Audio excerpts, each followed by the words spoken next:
ทรงตั้งแต่งตำแหน่งผ่องแผ้วบ่เฮอขาดแคล้วเจ้าผู้ครองเมืองสายมโนเนืองลุงเลียงเรียบร้อยพญาประเทศอุดรเพชรเสกซอยหากชื่นจอยเมืองเฮาเจ้าพุทธพาวงองค์นี้เก้าเงาเจ้าเมืององค์แรกเมื่อนั้นนา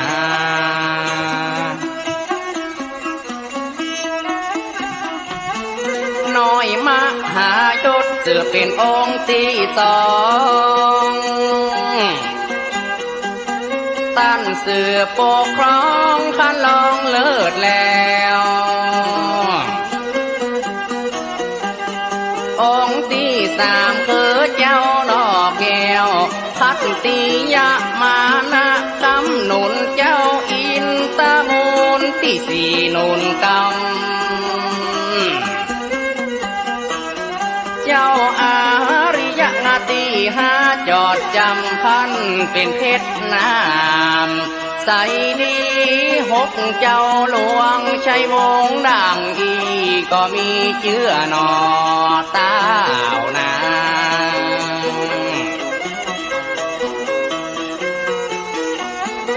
เจ้าหลวงชัยวงศ์คองได้9 ปี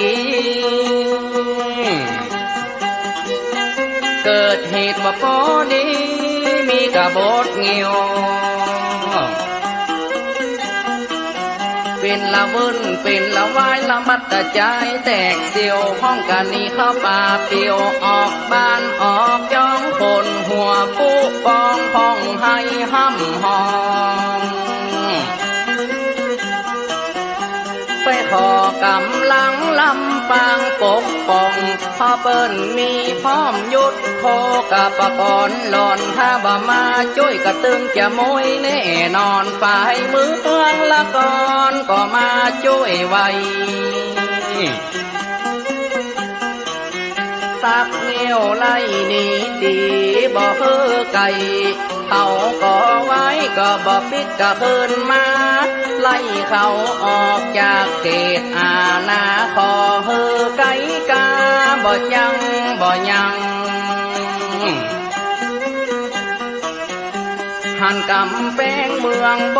ราณก่อสร้างก็พอลุกมั่งหันสภาพก็บ่ดีเข้าไปเอาดินกี่วัดที่เคยมีวิหารเจดีย์ที่เป็นวัดห่างคนมาก็เสริมกำแพงเกิดกังเขากลัวล้ำใครมากว่าหมู่ม่านเงี้ยวจะปิกมาข่าวัดว่าจนก็ลมบาง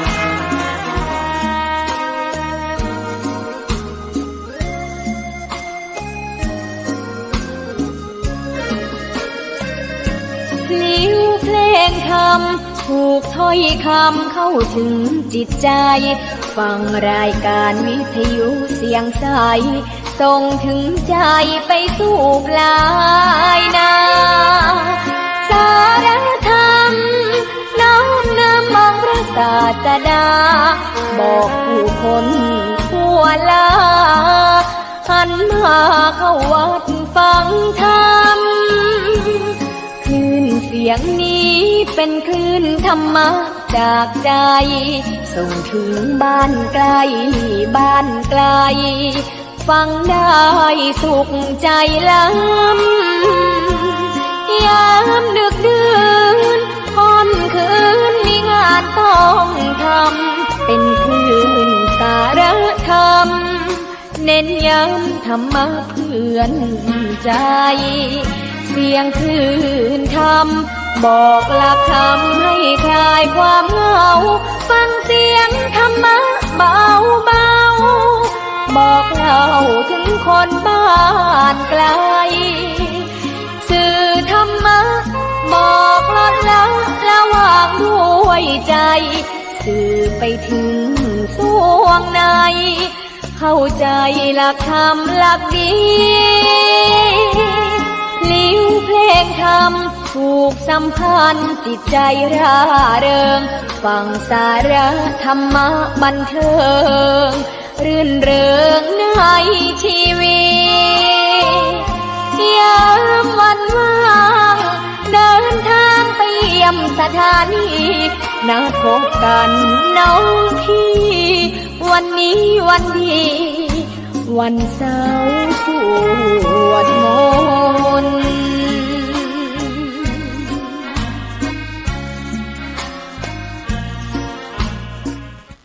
ขอถวายความเคารพพระมหาเถรานุเถระครูบาอาจารย์เจ้าทั้งหลายเจ้าตนเจ้าองค์เจริญสุขเจริญธรรมจงได้เกิดขึ้นมีแก่ท่านสาธุชนพุทธบริษัททั้งหลายที่ได้สดับรับฟังสาระธรรมธรรมะกันทางวิทยุสถานีคลื่น104.50 เมกะเฮิรตซ์สถานีวิทยุธรรมะพระพุทธศาสนาจังหวัดเชียงใหม่วัดฝายหินหลังมหาวิทยาลัยเชียงใหม่วันนี้เป็นวันพุธที่8 มกราคมพุทธศักราช 2568 ก็ได้มาพบกันในค่ำยามเย็นกับพี่น้องท่านคนฟังทั้งหลายอากาศก็ยังเหน็บยังหนาวกันอยู่แล้วก็รักษาสุขภาพร่างกายกันเมื่อค่ำยามคืนนี้ก็มีอากาศที่หนาวเย็นกันหลายที่หลายแห่งก็ต้องใช้ความอบอุ่นบ้านรอบนอกอำเภอรอบนอกก็ยังมีการก่อไฟหิงไฟกันอยู่เพื่อคลายหนาวโดยเฉพาะพี่น้องบนเขาบนดอยก็หนาวเย็นกันศรัทธาญาติโยมที่อยู่ตามป่าตามดอยก็ใช้ความอบอุ่นจากไฟธรรมชาติและก็ไฟอุ่นแห่งแสงพระอาทิตย์ยามเช้ายามกลางวันกลางคืนหรือค่อนแจ้งก็อาจจะใช้ไฟจากหลัวจากฟืนเพื่อความอบอุ่นพร้อมกันนั้นก็เป็นบรรยากาศที่ย้อนอดีตไปที่ได้ใช้หลัวใช้ฟืนก็มีในป่าในเขาในดอยในอำเภอรอบนอกกันอยู่ก็เป็นห่วงเป็นใยซึ่งกันและกันเนาะอากาศหนาวอากาศเย็นก็เวียนไปตามวัฏจักรของฤดูกาลในรอบปีวันนี้ในต้นรายการก็จะเอาธรรมะสุภาษิตโบราณล้านนาไทยเป็นคำสอนของบุรพจารย์บรรพบุรุษบรรพชนพ่อหม่อนแม่หม่อนพ่ออุ้ยแม่อุ้ยที่ได้บันทึกเป็นสุภาษิตโบราณล้านนาไทยเอาไว้ก็รักษาเอามามาจากกันในด้านภาษาในด้านวัฒนธรรมคำสอนที่อยู่ในธรรมะสุภาษิตล้านนาไทยอยู่คู่กับหมู่เฮาไว้ไปตราบนานเท่านานวันนี้ก็มีคำสุภาษิตในล้านนาไทยบทที่ว่าโตพระอยู่วัดม่วนก้ากองกับกองงัวควายลงหนองม่วนแต่น้ำกับหญ้าโตพระอยู่วัดม่วนก้ากองกับกองงัวควายลงหนองม่วนแต่น้ำกับหญ้า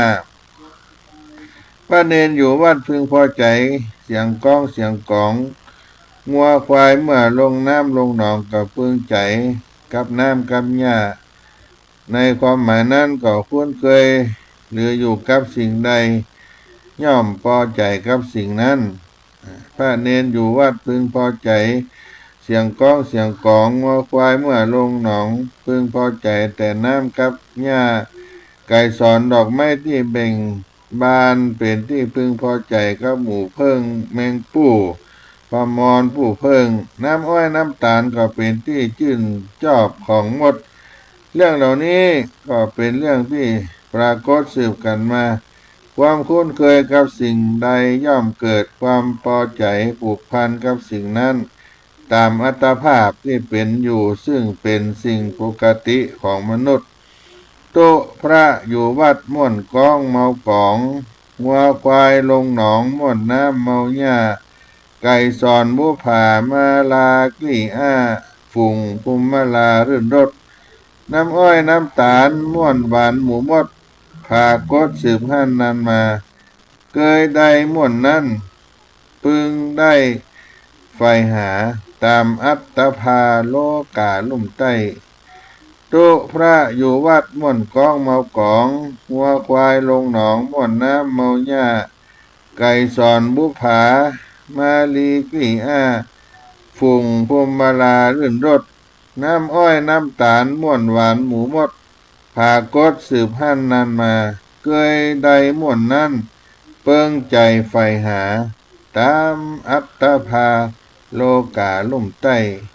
งัวควายอยู่วัดม่วนกองกับของงัวควายลงหนองตู้พระอยู่วัดม่วนก้าก้องกับของงัวควายลงหนองม่วนแต่น้ำกับหญ้า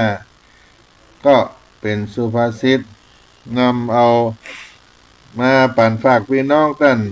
ทั้งหลายเมื่อค่ำยามเย็นต้นสาระธรรมรายการของธรรมวัดสลีโสดาพระธรรมจาริกโดยอัตมภาพท่านพระครูปัญญาสังฆการหรือท่านพระครูพรหมินทร์วัดสลีโสดาพระอารามหลวงเอามาปั่นมาฝากพี่น้องท่านผู้ฟังทั้งหลายอากาศก็หนาวก็เย็นแต่ว่าก็มีโอกาสได้ไปที่การทำบุญเนาะบ้านท่านอดีตรองนายกเทศมนตรีตำบลสุเทพท่านรองวันเพ็ญธรรมเทศก็ไปทำบุญประจำปีเพื่อนก็มีลูกน้องป้องป่ายเปิ่นมาร่วมกันทำบุญเพื่อให้เป็นสิริมังคละในวันขึ้นปีใหม่ในวันการเริ่มต้นในวันปีใหม่ด้วยก็มีผู้เข้ามาร่วมทำบุญกันหลายท่านหลายคนโดยก็ถือว่ามีความอบอุ่นในผู้บริหารลูกน้องในความเมตตาให้กับบริวารผู้ได้ทำการทำงานมีความผูกพันซึ่งกันและกันปีละครั้งก็ได้ความเป็นมังคละมงคลโดยเพราะฉะนั้นคณะอาตมาภาพก็มีหลวงพ่อท่านพระครูโคสิทธิ์ปริยัติยาภรณ์เจ้าวาดวัดป่าแดงมหาวิหารหลวงพ่อเป็นเจ้าคณะตำบลสุเทพเขตหนึ่งหลวงพ่อพระครู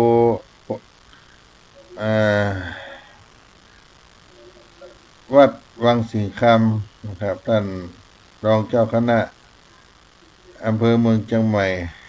ท่านพระครูวิชิตศิลาภรณ์แล้วก็อาตมาภาพท่านพระครูปัญญาสังฆการหลวงพ่อพระอธิการขาวกันตาสีโลหลวงพ่อครูบาเพ็งบุญเพ็งปิยะธรรมโมวัดใหม่ห้วยทรายแล้วก็ท่านอาจารย์พระครูสมุวิสุวัฒน์วรกิจโจผู้อำนวยการสถานีวิทยุ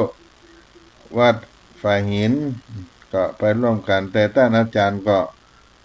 บ่ได้ฉันเข้าสักกรรมก็มีนิมนต์ไว้แหมตี้คือสถานีวิทยุ CM77 อาจารย์พระครูสมุวิสุวัฒน์ก็ต้องรีบไปเพื่อจะได้ไปฉลองศรัทธาตัดวันเดียวกันอาจารย์ก็แบ่งเวลาไปบ่ได้ฉันเข้าด้วยกันสักกรรมแล้วก็อาตมาภาพก็ฉันร่วมกันพร้อมกันด้วยวัดอุโมงค์สวนพุทธธรรม วัดสกีตากาผาลาดวัดม่อนแสนสุขวัดผาลาดท่านอาจารย์จิรวัตรหรือทุพี่แอนเนาะมาร่วมกันท่านรองวันเพ็ญก็ได้ถวายพระทหารเพลพวกคณะที่เข้าร่วมบุญสืบชะตาเป็นสิริมังคลาก็ทานอาหารกลางวันไปอันนี้ก็เป็นความอบอุ่นในระดับครอบครัวของคณะทำงานบริษัทของเปิ้นที่ได้สร้างได้บริหาร1 ปี 1 ครั้งเปิ้นก็ทำให้เกิดความเป็นมังคละกับบริวารที่อยู่ร่วมกันในรอบปีนี่ก็ถือว่าเป็นสิ่งที่ให้เกิดความวุฒิความเจริญให้เฮาที่ได้มาร่วมบุญกุศลด้วยกัน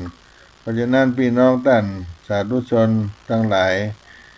เฮาจะได้ปอนได้สิ่งที่เป็นมังคละเป็นความประเสริฐเป็นวาระธรรมก็ดีที่พระพุทธองค์ได้ทรงตรัสเราจะเอามาอวยพรให้กันในโอกาสต่างๆวันเกิดก็ดีวันปีใหม่ก็ดีที่จะได้ยินว่าอายุวันนะสุขะพละที่เป็นพุทธพจน์แห่งองค์สมเด็จพระสัมมาสัมพุทธเจ้าได้ตรัสเฮาท่านทั้งหลายเป็นการอวยจกอวยใจให้กันและกันได้ยินกันอยู่บ่อยครั้งนี่ก็เป็นสิ่งสำคัญกรรมมันเป็นมังคละเป็นมงคลให้เกิดความจุ่มความเย็นซึ่งกันและกันปอนหรือว่าพรนั้น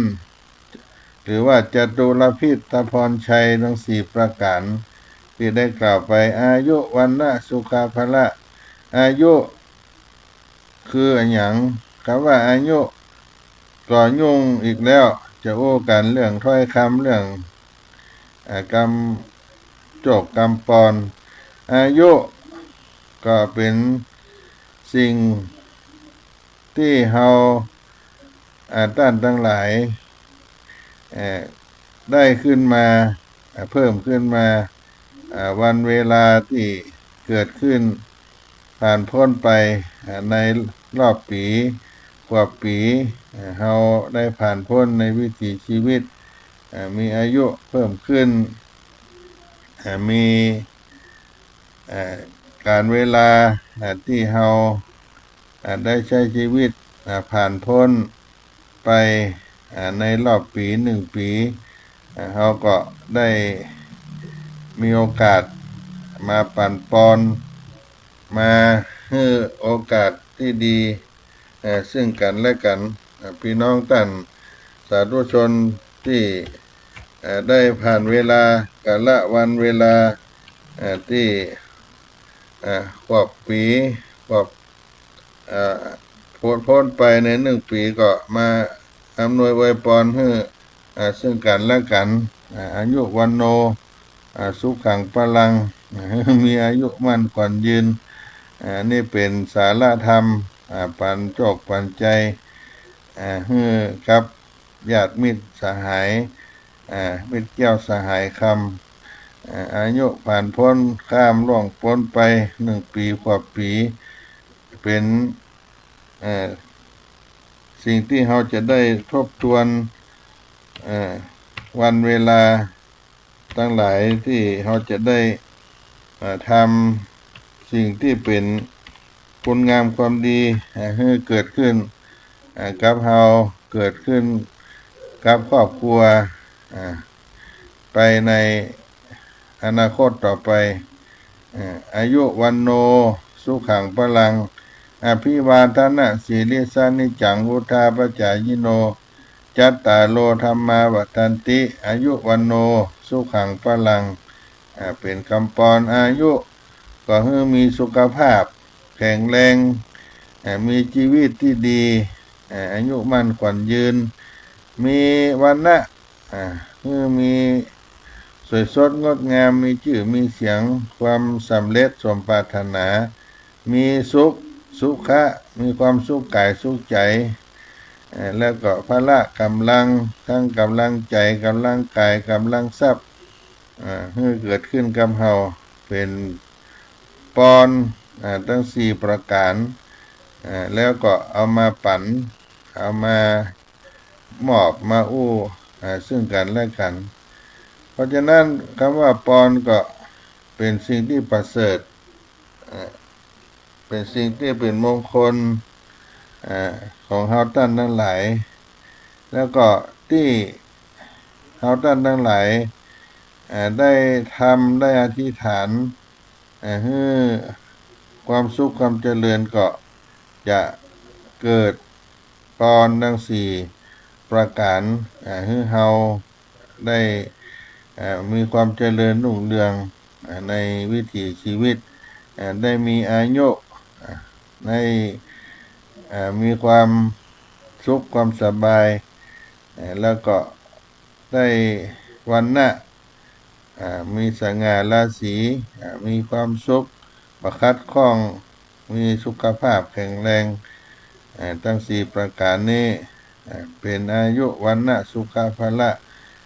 ปอนโจกปอนใจทั้งสี่ประการมีโภคะมีสมบัติ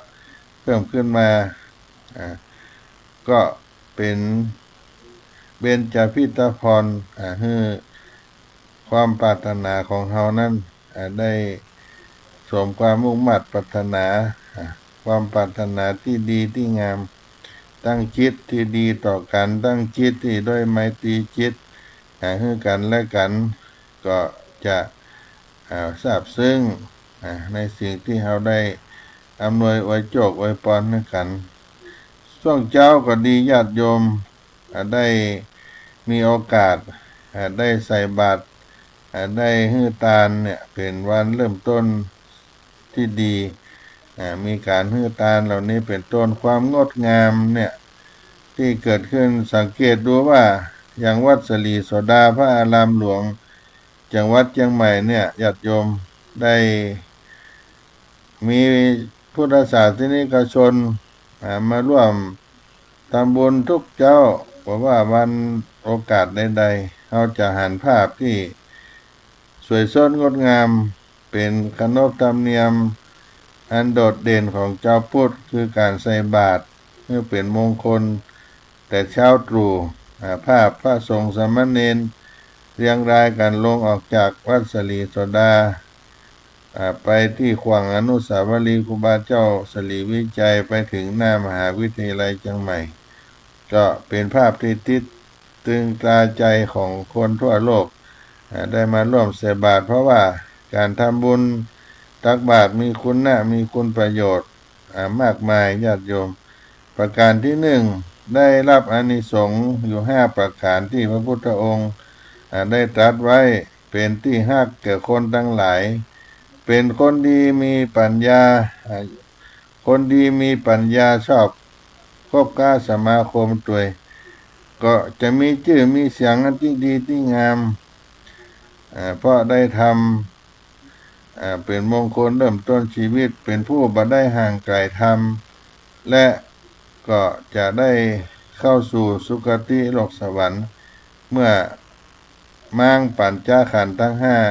5ลาโลกไปเป็นประการที่1ประการที่2ได้ฮื้อตาลใส่บาตรทุกวันจิตใจก็จะติดมั่นผูกพันกับความดีเป็นการฝึกจิตฝึกใจให้คู่เข้ากับบุญกุศลซึ่งเป็นทางที่เจริญรุ่งเรืองที่พระพุทธองค์ทรงตรัสรับรองว่าคนที่ฝึกจิตดีแล้วย่อมนำสุขมาให้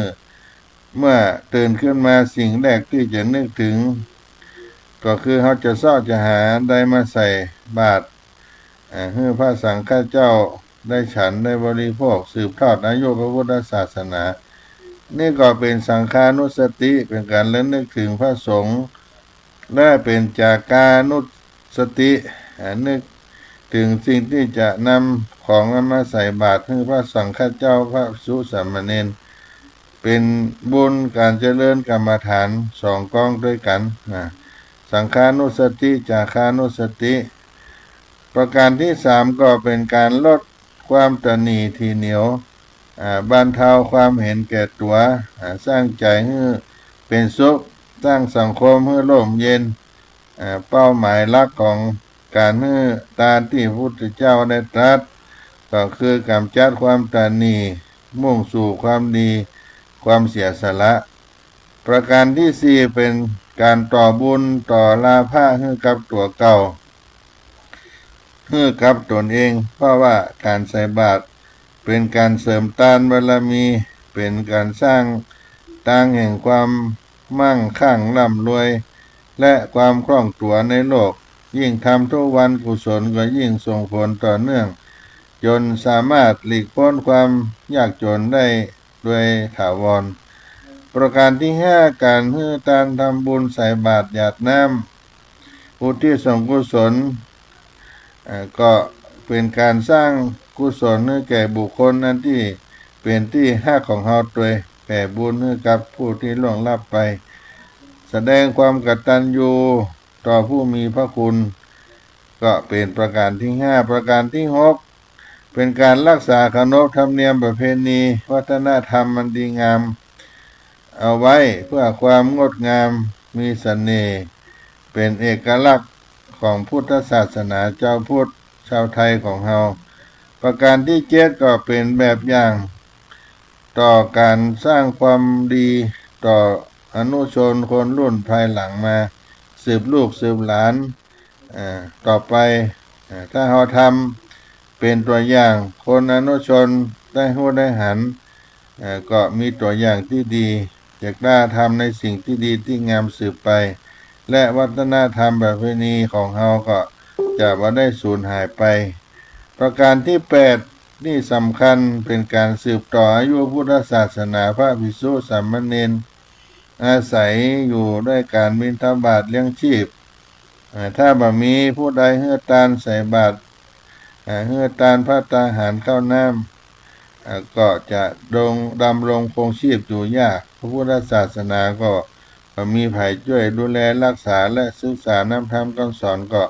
จะสุดซ้อยล่าสลายหายไปประการที่เก้าการใส่บาตรก็สร้างความปรองดองให้กับชาวพุทธเป็นการยดวิกฤตความศรัทธาเพราะว่าถ้าชาวพุทธทุกบ้านพร้อมเพรียงกันใส่บาตรเนื้อทานก็จะเกิดพลังความสามัคคีพลังดังกล่าวนี้ก็จะช่วยสร้างสรรค์ให้เกิดความสงบสุขที่พุทธองค์ได้ตรัสไว้ว่าความสามัคคีของหมู่คณะย่อมทำให้เกิดสุขความสามัคคีของหมู่คณะย่อมทำให้เกิดความสุขให้เจ้าพูดได้เข้มแข็ง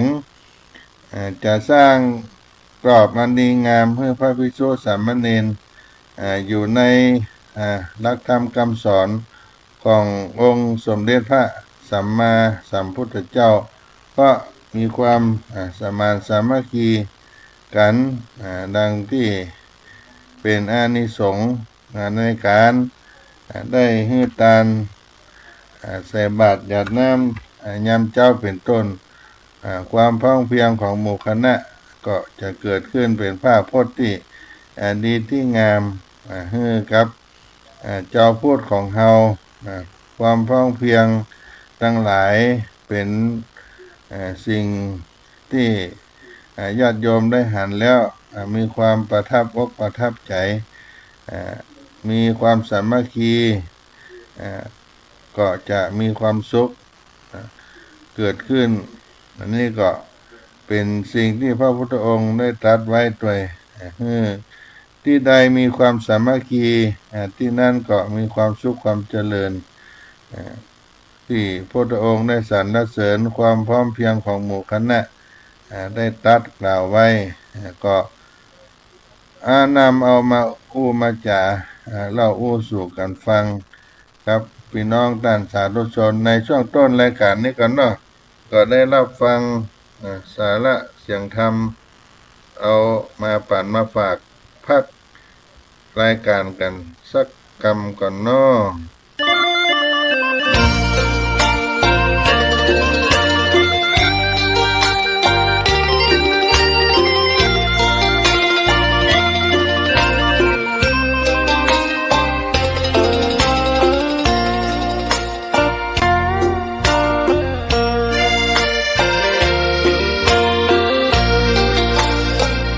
ร่มใดไหนเล่า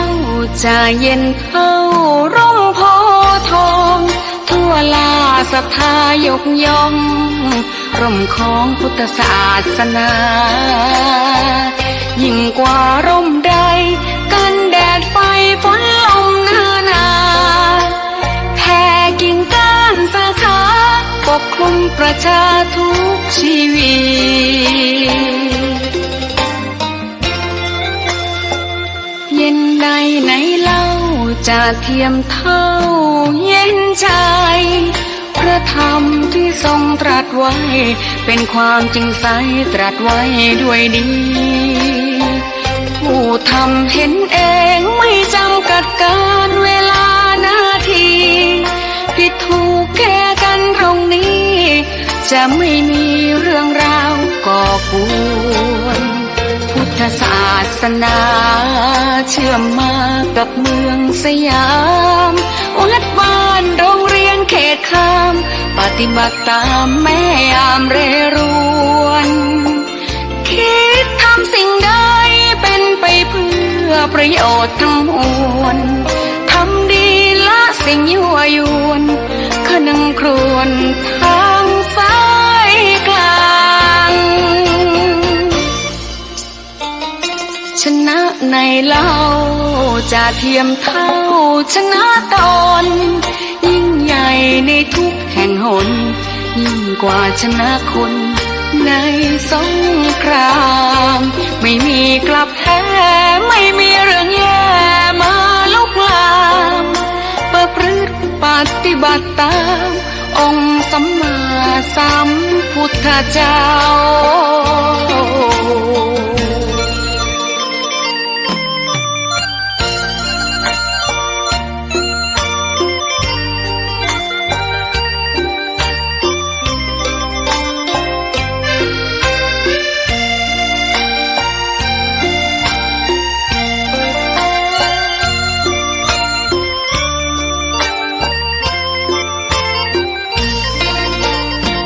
พุทธศาสนาเชื่อมมากับเมืองสยามวัดบ้านโรงเรียนเขตข้ามปฏิบัติตามแม่ยามเรรวนคิดทำสิ่งใดเป็นไปเพื่อประโยชน์ทั้งมวลทำดีละสิ่งยั่วยวนขนึงครวญทางสายกลางชนะในเล่าจะเทียมเท่าชนะตนยิ่งใหญ่ในทุกแห่งหนยิ่งกว่าชนะคนในสงครามไม่มีกลับแพ้ไม่มีเรื่องแย่มาลุกลามประพฤติปฏิบัติตามองค์สัมมาสัมพุทธเจ้า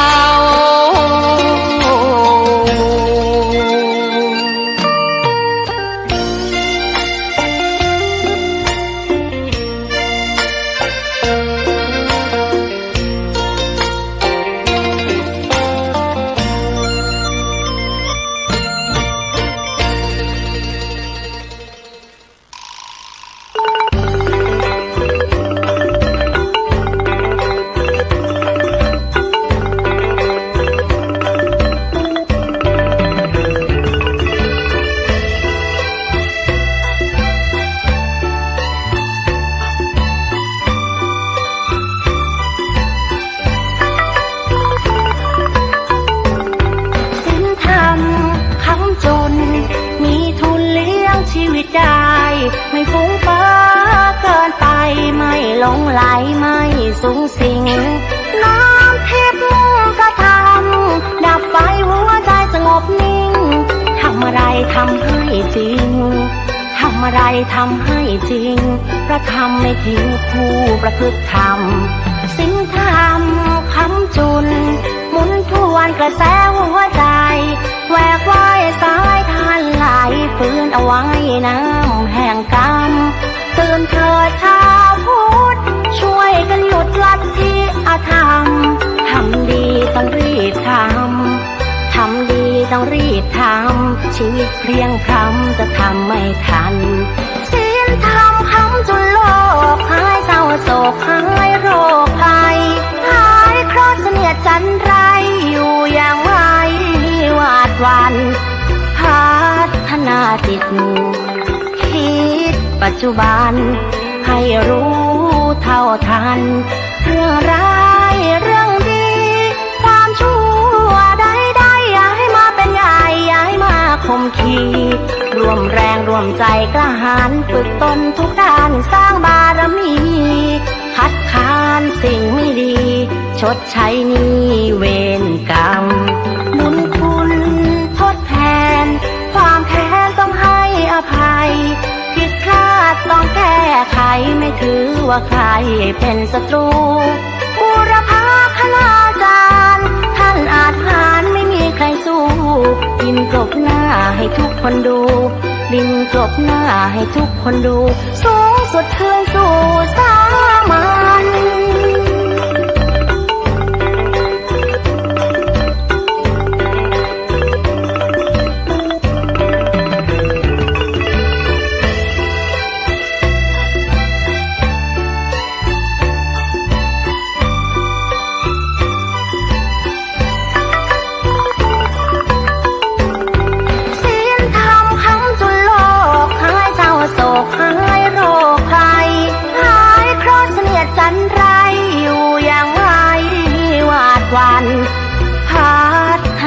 จิตคิดปัจจุบันให้รู้เท่าทันเรื่องร้ายเรื่องดีความชั่วใดๆอย่าให้มาเป็นใหญ่อย่าให้มาข่มขีรวมแรงรวมใจกล้าหาญฝึกตนทุกด้านสร้างบารมีคัดค้านสิ่งไม่ดีชดใช้หนี้เวรกรรม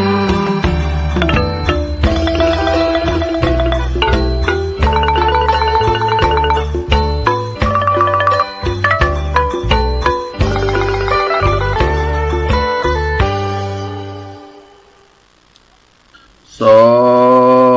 งสาธุชนพุทธบริษัททั้งหลายก็ได้จากกันไปในช่วงต้นรายการก็กลับมาช่วงที่สองสาระธรรมของวัดสลีโสดาพระอารามหลวงก็มีข่าวสารประชาสัมพันธ์สำหรับคณะพระธรรมจาริกซึ่งก็จะมีการได้มารวมตัวกันครั้งใหญ่ในรอบปีมีครั้งก็คือการมาปฐมนิเทศงานพระธรรมจาริกก็ขอประกาศเพื่อทราบกับคณะพระธรรมจาริกทุกท่านทุกองค์ในวันที่26 ถึง 28 มกราคมนี้ก็จะมีการประชุมคณะพระธรรมจาริกเพื่อได้ดำเนินการเผยแผ่งานพระธรรมจาริกในรอบปีก็จะมาประชุมกันครั้งหนึ่งปีนี้ก็เป็นปีที่60ของการก่อตั้งของการพระธรรมจาริกซึ่งเฮาท่านทั้งหลาย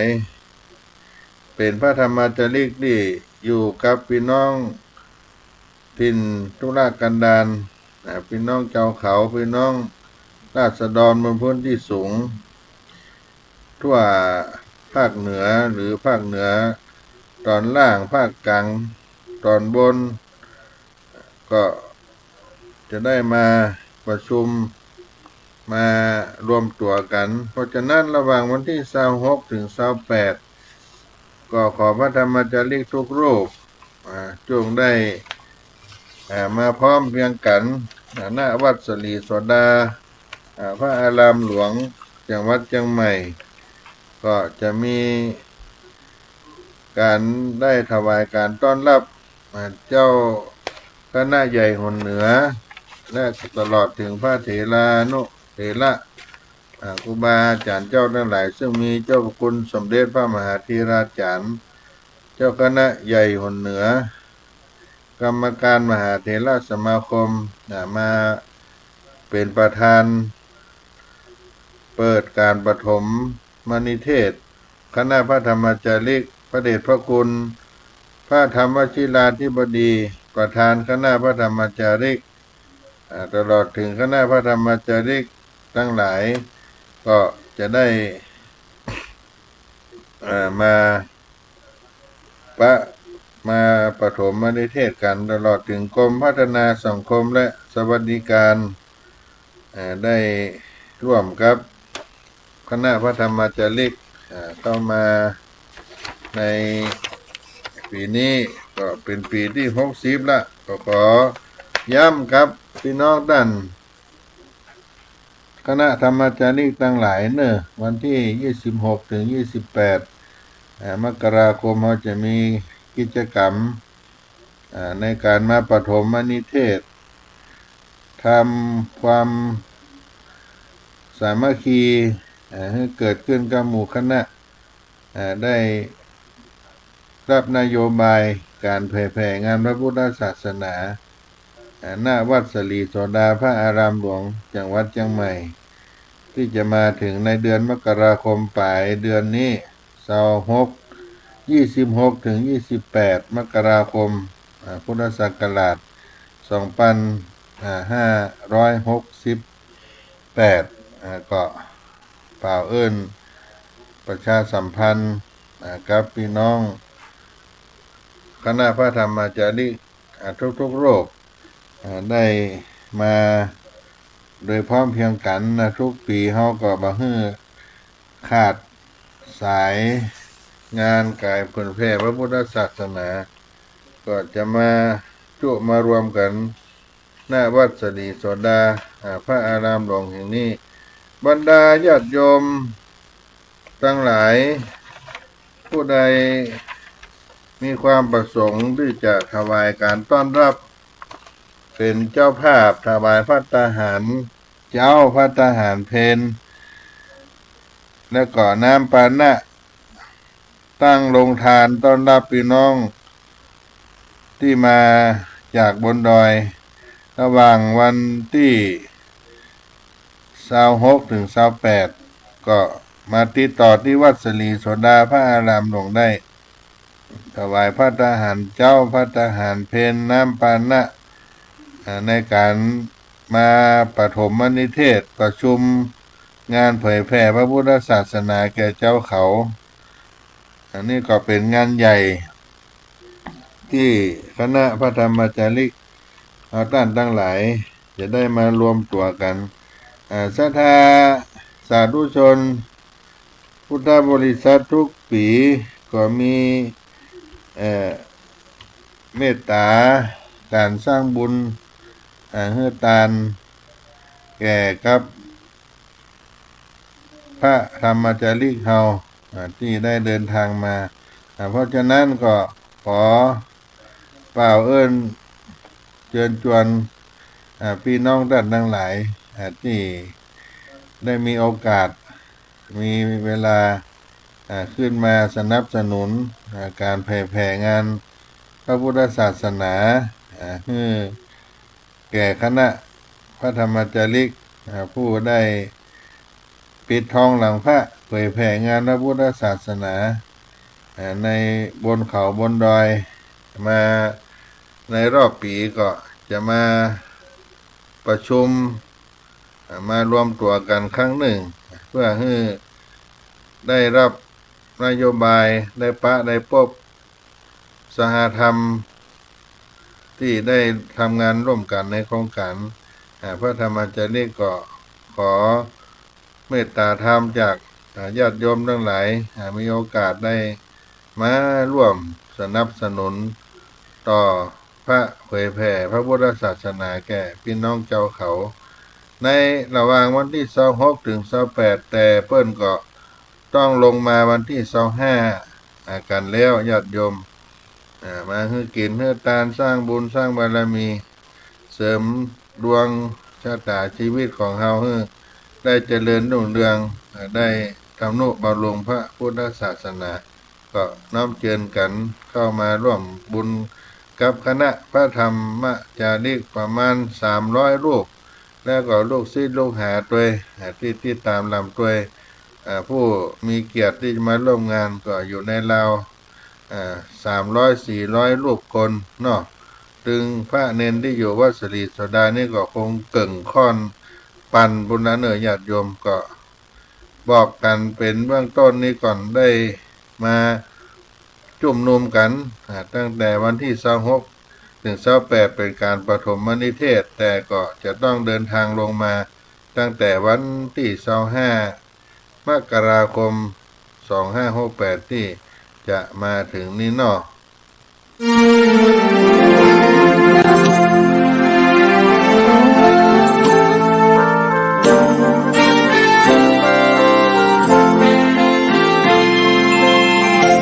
เดินถิ่นดงธุระกันดารมีนามเรียกขานของสิทธิพระสถาคตผู้ออกเผยแผ่ธรรมะแก่ผู้รชนมิให้มองมนปลดทุกข์ด้วยทางธรรมธรรมจาริกธรรมจาริกธรรมจาริกถึงอยู่กลางป่าหรือว่ายอดดอยท่านไม่เคยถอยเฝ้าคอยชี้นำให้ใช้ธรรมะขององค์พระพุทธธรรมให้ใจสุขล้ำน้อมนำทำกรรมดีธรรมจาริกธรรมจาริกธรรมจาริกเร่งพัฒนาการอยู่การกินให้มีชีวิตสุขสันต์เปรมปรีพบแสงสว่างส่องทางสร้างความดีให้มีความสุขความทุกข์หายไปธรรมจาริกธรรมจาริกธรรมจาริก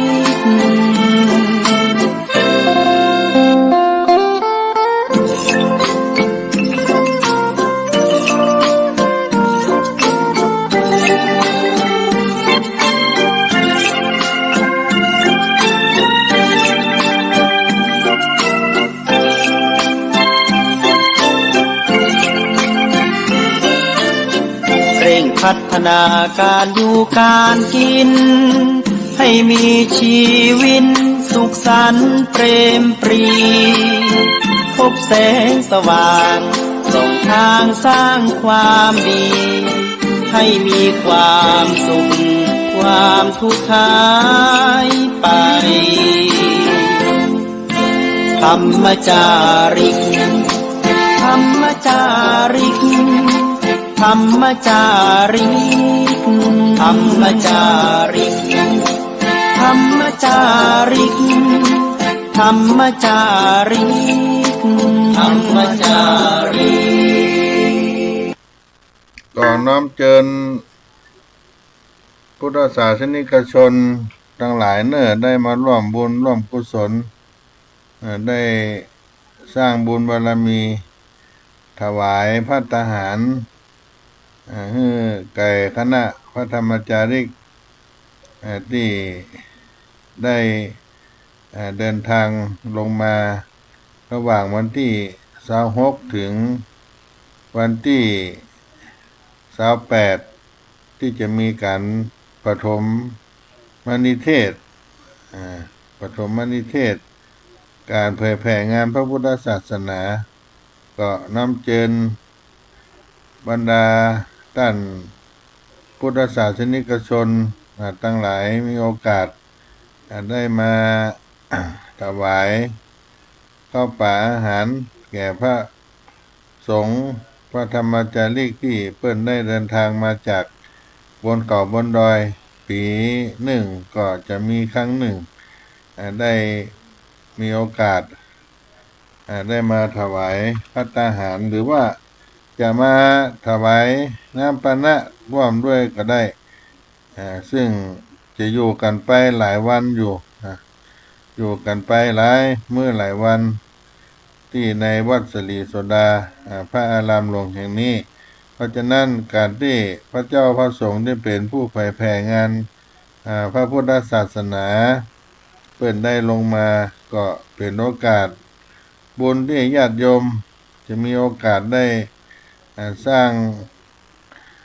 ถวายทานซึ่งปีหนึ่งก็จะมีครั้งหนึ่งที่เปิ่นจะได้ลงมาประชุมจุ่มนุมกันเป็นครั้งใหญ่1 ปีก็จะมีครั้งหนึ่งของนักเผยแผ่งานแก่พี่น้องเจ้าเขาให้โอกาสกับบรรดาญาติโยมพุทธบริษัทท่านทั้งหลายได้มีโอกาสได้สร้างบุญสร้างบารมีบุญกุศลที่เอาท่านทั้งหลายได้มาสร้างมาทำก็จะได้ปรากฏเกิดขึ้นช่วงปลายเดือน มกราคมที่จะมาถึงแก่พี่น้องท่านทั้งหลายก็น้อมเชิญกันได้เนอะทุกปีก็ได้อาศัยบุญจากญาติโยมได้มีโอกาสได้มาสร้างบุญที่วัดสลีโสดาพระอารามหลวงคนละเล็กคนละน้อยสั่งสมบุญบุญบารมีก็จะทำให้ชีวิตของเรานั้นได้เจริญรุ่งเรืองบุญหรือว่าปุญญะเป็นการชำระจิตชำระใจสร้างความดีกุศลความสุขความประพฤติที่ดีที่งามทางกายวาจาใจความสะอาดบริสุทธิ์ในด้านจิตใจบุญนั้นก็จะกล่าวได้3 ประการบุญที่กล่าวโดยเหตุการทำความดีตามหลักคำสอนในพระพุทธศาสนาหมายถึงการทำกิจใดที่เป็นการชำระหรือล้างจิตใจให้บริสุทธิ์ผ่องใสหมดจดจากมลทินเครื่องเศร้าหมองโลภะโทสะโมหะเพื่อให้ได้ความสุขกายสบายใจอันนี้กล่าวเรื่องบุญโดยเหตุถ้ากล่าวเรื่องบุญโดยผลบุญคือความสุขอันเกิดขึ้นจากใจที่สงบเมื่อเกิดขึ้นในจิตใจแล้วทำให้จิตใจใสสะอาดปราศจากความขุ่นมัวหม่นเล่าเศร้าหมองคิดจากรรมดีทำสิ่งที่ดีที่ถูกที่ควรที่เป็นประโยชน์บุญที่กล่าวโดยสภาพบุญก็คือจิตใจที่บริสุทธิ์ผ่องใสอันเกิดจากการที่จิตใจได้รับการชำระล้างจากการทำบุญหรือสร้างความดีนั่นเองวิธีที่เราทำบุญในพระพุทธศาสนาเรียกว่าบุญกิริยาวัตถุที่ปรากฏในพระไตรปิฎกระบุไว้อยู่3 อย่าง1. ตานะคือทานศีละคือศีลภาวนาเป็นบุญกิริยาวัตถุดัง3 ประการและก็จะมีข้อย่อยเพิ่มมาแห่ง7 ข้อเรียกว่าอัปปจาระยะวยาวัจจะปฏิปทาปัฏฐานุโมทนาธรรมะสวนะธรรมะเทศนาที่ทุชุกรรมก็จะรวมมาแห่ง7เรียกว่าบุญกิริยาวัตถุ10ซึ่งก็ แบ่งได้เป็น3 หมวด หมวดทาน หมวดศีล หมวดภาวนาที่ทำบุญยึดถือปฏิบัติของเจ้าพุทธไทยที่นับถือพุทธศาสนาหรือว่าเจ้าไทยเจ้าต่างประเทศเฮาท่านทั้งหลายได้ทำทานศีลภาวนาเป็นบุญกิริยาวัตถุ10 ประการ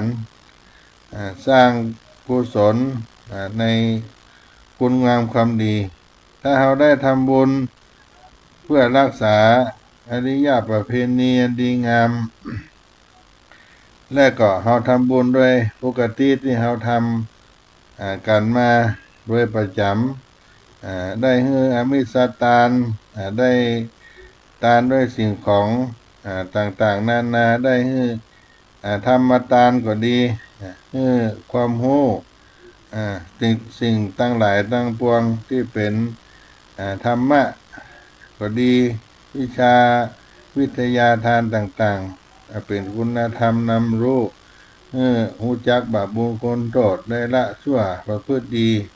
ใจดีใจงามก็เป็นธรรมทานตั้งหลายนี้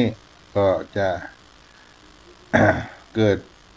อานิสงส์ส่วนบุญกับตัวเฮาด้วยเพราะฉะนั้นญาติโยมได้มีโอกาสที่จะได้สร้างคุณงามความดีอาตมาภาพก็ใจก็บอกเสียงเล็กๆน้อยๆที่มีโอกาสได้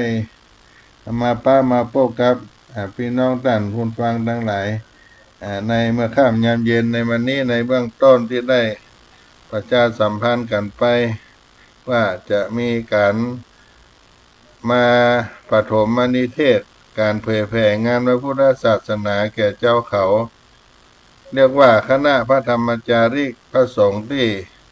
ออกไปอยู่ในหมู่บ้านเจ้าเขาทั่วภาคเหนือภาคกลางบางส่วนไปถึง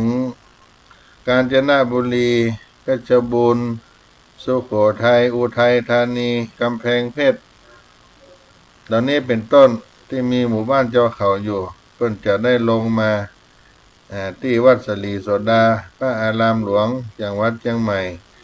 ก็ใจกับบอกเสียงนี้บอกเพิ่นเชิญชวนในเบื้องต้นเพื่อเป็นการให้ทานภัตตาหารน้ำดื่มน้ำปานะท่านสาธุชนมีโอกาสจะสร้างบุญทานก็มาติดต่อที่วัดศรีโสดาพระอารามหลวงได้หรือที่ผ่านอาตมาภาพพระครูปัญญาสังฆการซึ่งเป็นพระธรรมจาริกอยู่แล้วโดยตรงที่เป็นฝ่ายต้อนรับคณะพระธรรมจาริกอยู่ส่วนกลางของวัดศรีโสดาพระอารามหลวงแห่งนี้เพื่อจะได้สร้างบุญบารมีแก่คณะพระธรรมจาริกก็มีความประสงค์ในวันนี้ในเบื้องต้นก็บอกบุญกันไปก่อนแล้วก็มีโอกาสก็จะมาเล่าอู้สู่กันฟังของการเผยแผ่งานพระพุทธศาสนา คณะพระธรรมจาริกที่ได้ประพฤติปฏิบัติกันมาจนอายุงานได้60 ปีในปี2568นี้ก็จะได้มาอู้มาจากกันไปในคราวต่อไป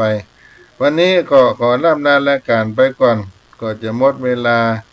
ที่มีโอกาสได้มาพบกับพี่น้องท่านสาธุชนช่วงภาคบ่ายก็ดีภาคค่ำก็ดีในวันจันทร์วันอังคารวันพุธวันพฤหัสบางครั้งมีเวลาก็อาจารย์พระโคสมุวิสุวัตบรกิโจเพื่อนก็ได้มอบถวายเวลาว่างๆให้เกิดประโยชน์ได้มามาพบเพื่อธรรมะผู้จาสาระงานต่างๆนอกจากวันจันทร์วันอังคารวันพุธวันศุกร์ที่ได้มอบหมายเวลาแล้วก็มีโอกาสก็ได้มาพบพี่น้องท่านทั้งหลายก็เป็นการถวายเวลาที่สำคัญการเผยแผ่งานพระพุทธศาสนาด้วยขอความสุขสดดีจงเกิดขึ้นมีครับพ่อแม่พี่น้องท่านสาธุชนทุกผู้ในคนอายุวันโนสุขังปะลัง